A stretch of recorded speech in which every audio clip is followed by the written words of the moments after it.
Hello everyone. Previous video ல நம்ம எப்படி ஸ்டீம் டேபிள் யூஸ் பண்றதுன்னு பார்த்தோம். இப்போ ஸ்டீம் டேபிளை பேஸ் பண்ணி நாம என்ன பண்றோம்னா ப்ராப்ளம் சால்வ் பண்றோம். ஓகே, இப்போ பாத்தீங்கன்னா ஒரு vessel problem. A vessel of volume 0.04 meter cube. This is the total volume that is equal to 0.04 meter cube. Contains a mixture of saturated water and saturated steam at a temperature of 250 degrees Celsius. அப்போ இதுல steam வந்து பாத்தீங்கன்னா வாட்டரும் ஸ்டீமும் mix ஆயிருக்குன்னு சொல்லியிருக்காங்க. Given condition பாத்தீங்கன்னா வெட் ஸ்டீமா இருக்கும். Temperature வந்து பாத்தீங்கன்னா 250 டிகிரி செல்சியஸ் மட்டும் கொடுத்துருக்காங்க. ஆனா ப்ரெஷர் கொடுக்கல. ஸோ த கிவன் கண்டிஷன் வந்து மேபி வெட் ஸ்டீமா இருக்கலாம். So the mass of the liquid is 9 kg and find the pressure, mass, specific volume, enthalpy and entropy and internal energy கேட்டிருக்காங்க. ஓகே, இப்போ நம்ம டெம்பரேச்சர் மட்டும் கொடுத்துருக்காங்கிறதுக்காக நம்ம எபோவ் 100 டிகிரி செல்சியஸ் இருக்கு, இது சூப்பர் ஹீட்டட் ஸ்டீமா இருக்குமா அப்படின்னு சொல்ல முடியாது. So based on the pressure value வச்சு நம்ம சொல்லணும். ஸோ ஃபர்ஸ்ட் நம்ம என்ன பண்ணலாம்னா கிவன் கண்டிஷன் ஆஃப் ஸ்டீம் கண்டுபிடிக்கணும். அதுக்கு முன்னாடி என்ன பண்ணோம்னா இந்த 250 டிகிரி செல்சியஸ்க்கு நம்ம என்ன பண்ணணும், ஸ்டீம் டேபிள் இருந்து சேச்சுரேஷன் ஸ்டீம் டேபிள்ல டெம்பரேச்சர் வேல்யூ கொடுக்கறதுனால டேபிள் நம்பர் 1 போய்க்கணும். டெம்பரேச்சர் டேபிள் போயிட்டு specific volume of the fluid liquid, specific volume of the vapor, enthalpy of the liquid, enthalpy of the vapor and fluid mixture, enthalpy of the vapor, entropy of a fluid, entropy of liquid and vapor mixture, entropy of the vapor. இதெல்லாம் value நம்ம எடுத்து எழுதிக்கணும். இப்போ xங்கிறது என்ன பார்த்தீங்கன்னா dryness fraction or quality of the steam. இது எப்படி பண்றோம் கால்குலேட் பண்றோம்னா x is equal to mg divided by mf plus mg. இத ஃபார்முலா யூஸ் பண்ணி கண்டுபிடிக்கிறோம். இப்போ நம்மளுக்கு இதுல இருக்கிற எல்லா வேல்யூ ஒவ்வொண்ணா வேணும். இத ஃபைண்ட் அவுட் பண்றது எப்படின்னு பார்க்கலாம். நெக்ஸ்ட் ஃபர்ஸ்ட் mg அப்படிங்கிறது என்னன்னு பாத்தீங்கன்னா total capital Vg divided by small vg. Capital Vg அப்படிங்கிறது என்னன்னு பாத்தீங்கன்னா volume of the vapour, small Vg அப்படிங்கிறது specific volume of the vapour. So இதுல யூனிட் சப்ஸ்டிட்யூட் பண்ணோம்னா metre cube per metre cube per kg. இந்த மீட்டருக்கு கேன்சல் ஆயிரும், only kg மட்டும் இருக்கும்.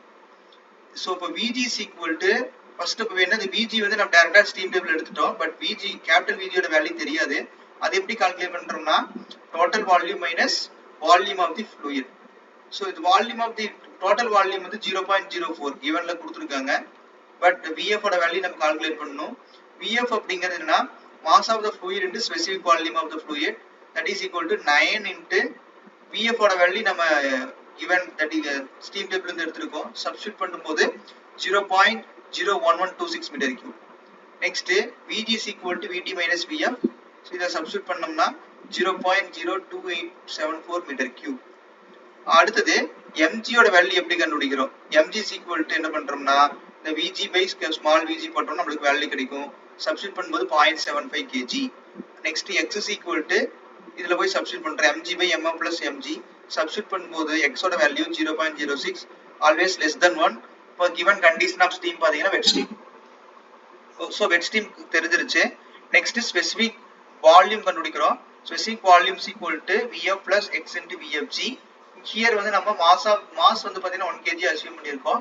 so Vf ஓட வேல்யூ ஸ்டீம் டேபிள்ல இருந்து எடுத்து சப்ஸ்டிட்யூட் பண்ணிருக்கோம். plus x ஓட வேல்யூ 0.06 into Vfg அப்படிங்கிறது Vg minus Vf. so the Vfg க்கு ஸ்டீம் டேபிள் டைரக்டா இருக்காது. Vfgங்கிறது Vg minus Vf போடும்போது V ஓட value specific volume is equal to 0.00418 metre cube per kg கிடைக்கும். அடுத்து H is equal to V னா Vf, H is equal னா Hf plus x into Hfg. So இதுல வந்து Hf ஓட வேல்யூ எடுத்து போட்டுருக்கோம். நெக்ஸ்ட் Hfg ஓட வேல்யூ டைரக்டா ஸ்டீம் டேபிள்ல இருந்து எடுத்து போட்டுருக்கோம். சப்ஸ்டிட்யூட் பண்ணும்போது H ஓட வேல்யூ கிடைக்கும். Next S is equal to Sf plus x into Sfg. Sf ஓட வேல்யூ டைரக்டா ஸ்டீம் டேபிள் எடுத்துருக்கோம். plus 0.06 into 3.277. சப்ஸ்டிட்யூட் பண்ணும்போது S ஓட வேல்யூ கிடைக்கும். Next internal energy U is equal to Uf plus x into Ufg. So இதுக்கெல்லாம் வந்து டைரக்டா இருக்காது. சோ r otherwise இந்த ஃபார்முலா யூஸ் பண்ணிக்கலாம். H is equal to U plus PV, U is equal to H minus PV. H ங்கிறது already நம்ம calculate பண்ணிருக்கோம். Pressure வந்து என்னன்னா 39.76 bar into 10 power 2 போட்டோம்னா kilo newton per meter square கிடைக்கும். into V ஓட value specific volume value substitute பண்ணும்போது U is equal to 1171.72 kilojoule per kg. Okay, இவ்வளவுதான். Simple, very simple. Steam table use பண்ண தெரிஞ்சதுன்னா அதை ஈஸியா சால்வ் பண்ணிக்கலாம். உனக்கு வேற ஏதாவது ப்ராப்ளம் டவுட்டா இருக்கு அப்படின்னா கமெண்ட் பண்ணுங்க. தேங்க்யூ.